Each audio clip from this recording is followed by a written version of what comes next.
I'm Lacey, and thanks for joining me for this week's Corner TV. First off, I'd like to congratulate all the fall graduates on a job well done.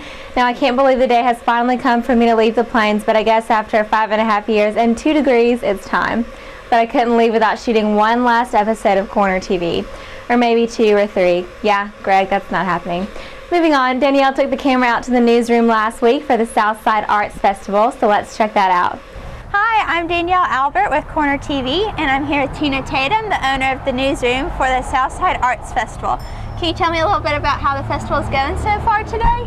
Well, we've had a pretty good turnout, I would say. There are a lot of things going on in town today, but hopefully people are coming by here as part of their plans.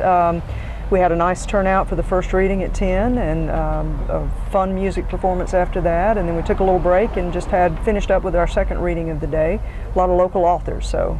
Okay, well great, that sounds wonderful. What are some different attractions people can find here today? Well, our focus today was to put a spotlight on all art of whatever the genre, whether it was visual art we have a silent auction going on, performance art in the form of musicians and bands playing today, and literary arts. So we're having readers, both fiction, memoir, and poets reading today. Okay, wonderful. That all sounds really neat. And I hear you have some bands playing here today. Can you tell me a little bit about the bands? Well, at 11 o'clock we already had one band play. Their name is Noisy Deirdre. They're kind of a Celtic band composed a lot of English professors who thought that would be a fun thing to do. Very neat. They do a lot of Americana type music, and so that was a lot of fun. At 4 o'clock we have a local band called Jazz with Jimmy. They are students here in town and do an awesome job. It's 3 guys that play guitar.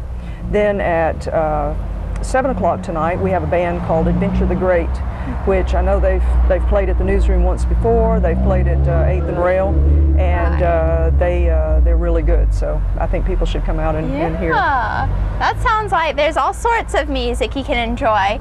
And do you guys have any plans for future fundraising events here?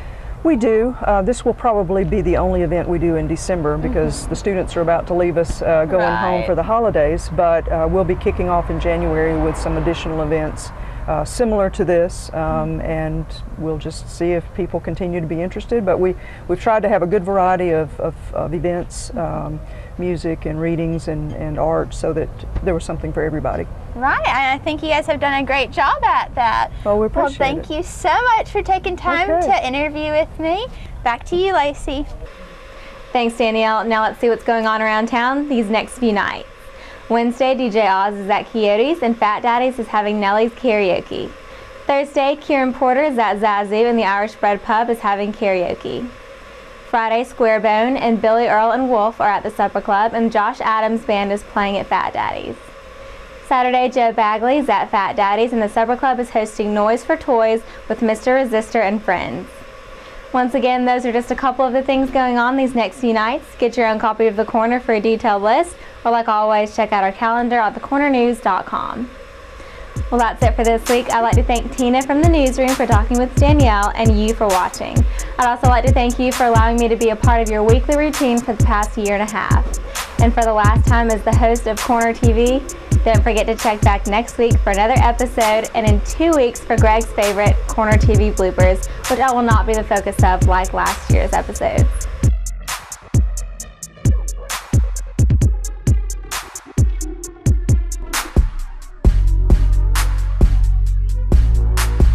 Lacey, and I'd like to welcome you to the debut of Corner TV, your weekly planning guide for your social calendar. Basically, we give you the who, what, when, and where.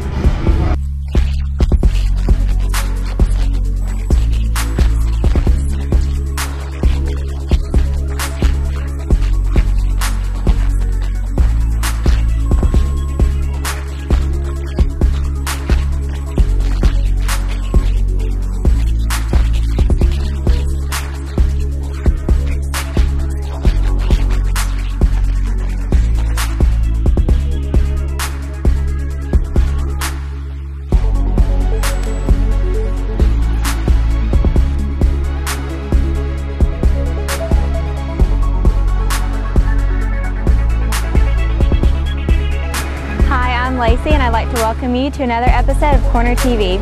I'm sure you guys enjoyed your weekend, and judging from the pictures of Tumor's Corner online, I'm pretty sure you enjoyed Friday. What a wonderful game it was.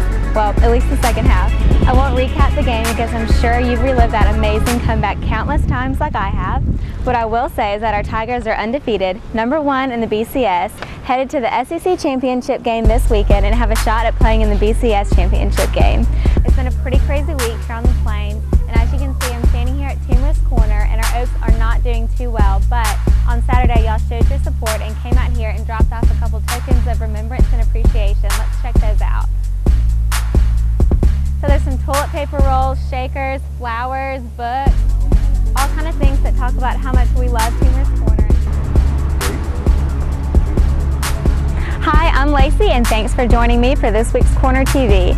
Okay, I have to admit I'm a little excited. 1 year ago, I agreed to do this little startup webcast that was still coming together and didn't really have a name, and I sat down to shoot for the first time. Now, if I'm being honest, I really didn't know what I was getting into. As a matter of fact, I wasn't too sure about what I was doing, but was excited about the opportunity. With that, I say happy anniversary to Corner TV and me.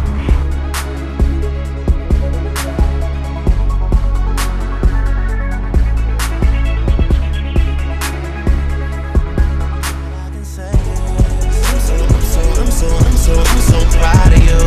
I'm so proud of you. I'm so proud of you. I'd also like to thank you for allowing me to be a part of your weekly routine for the past year and a half. And for the last time as the host of Corner TV,